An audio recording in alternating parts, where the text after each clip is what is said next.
we are on to the second law of power. And the second law of power reads, never put too much trust in friends. Learn how to use enemies.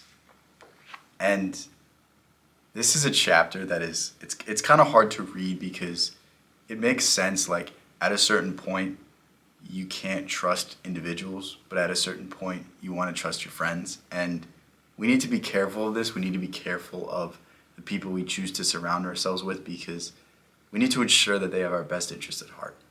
If you truly can trust your friend, I don't see an issue in, making them a business partner or, in some way helping them out and expecting something in return. Like if your friend says, give me 10 grand right now, if he's really that good of a person and you really trust him with money, like I see no issue with that. But too frequently, I feel like people will choose to trust their friends because they're their friends. Like they may be a good person, you may like them in a certain context, but that doesn't mean you should go 50-50 in a business idea with them. Like that doesn't mean that the laziest person you know is going to be a good business partner because he's your friend.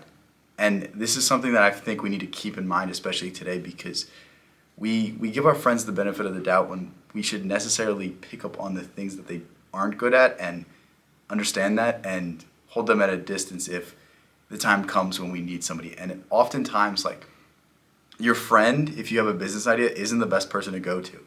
The best person to go to is a person that has these skills that you don't have. Like, I want to start a YouTube channel. I want to start, having a million channels where I talk about a million different things. Am I going to go to my friend that knows nothing about video editing? Am I going to go to my friend that knows nothing about digital marketing or any sort of thing that can help me? That's probably not the best person to share the profits with. The best person to share the profits with would be somebody that's done it, been there before, or has the skills I don't have. And it's such a simple process, but we need to understand this. And this is the second part of the law is make friends with your enemies. And your enemies, because they don't like you, when you guys come together, it's a mutual benefit and you see each other for what you are. And the reason I want you to take this perspective is because you need to think of it like there's probably someone in this world that you don't like. You just don't click. But because you don't click, you're nitpicking. You see all of their faults. You see all of their weaknesses. So when you come together, you're going to come together in a way that you can be unbiased. You can see the worst side of it and you can see, okay, this person has a bit of a temper. I'm not going to engage with them in an argument. That's going to get everyone upset.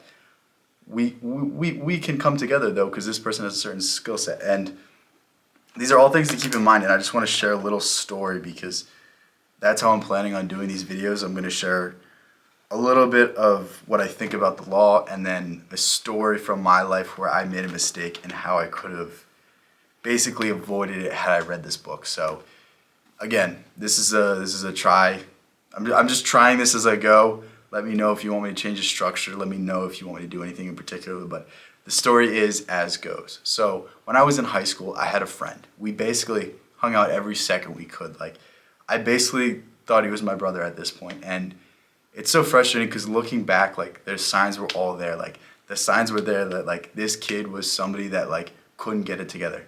He had the best heart in the world, but when push came to shove, like he would always make the poor decision. He would always make the self-destructing decision. And if you look at my other channel, I talk about how important it is to cater the people you keep around you, how the people around you affect you, how the people around you will either make you a better person or a worse person. And it sucks to say, but this person was like not driving me in the best direction.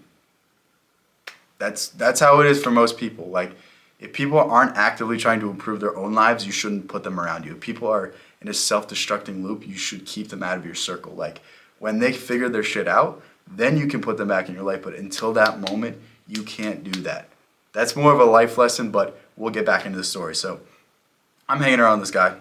Not the smartest, not the most bright decisions he would make, but he would constantly just get himself in trouble. And he had a messed up family situation, this, and this. Like, I'm not going to get into the details. I don't want to, put this guy on blast, put his family on blast. But basically, he was operating from, like, his parents would blame him for their relationship, and then they would fight over how he was misbehaving, and he put a lot of the blame on himself, and I felt bad in the circumstance. So like he gets this ticket for there was an old lady at a red light, and instead of just waiting 2 seconds for her to turn, he goes in the left turn only lane, speeds around him, and just zips up and speeds.